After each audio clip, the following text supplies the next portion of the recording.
বি-2 spirit bomber একটি মার্কিন যুক্তরাষ্ট্রের স্টেলথ স্ট্র্যাটেজিক বোম্বার যা পৃথিবীর অন্যতম আধুনিক ও ব্যয়বহুল যুদ্ধবিমান হিসেবে পরিচিত। ভয়ঙ্কর এই যুদ্ধবিমানটির নাম বি-2 স্পিরিট। নির্মাতা নরথ্রপ গ্রামান, দেশ যুক্তরাষ্ট্র। বিশাল এই যানটি প্রথম 17 জুলাই 1989 সালে উদ্বোধন করা হয়। যানটিতে দুজন ক্রু সদস্য থাকে, একজন পাইলট আর একজন মিশন কমান্ডার।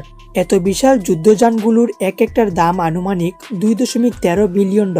এই বিমানটির বিশেষ গুণ আছে, এটি সহজে রাডারে ধরা পড়ে না। শত্রু রাডার সিস্টেমকে অনায়াসে ফাঁকি দিতে পারে। বিমানটির রেঞ্জ আনুমানিক 11,000 কিলোমিটার রিফিউলিং ছাড়া।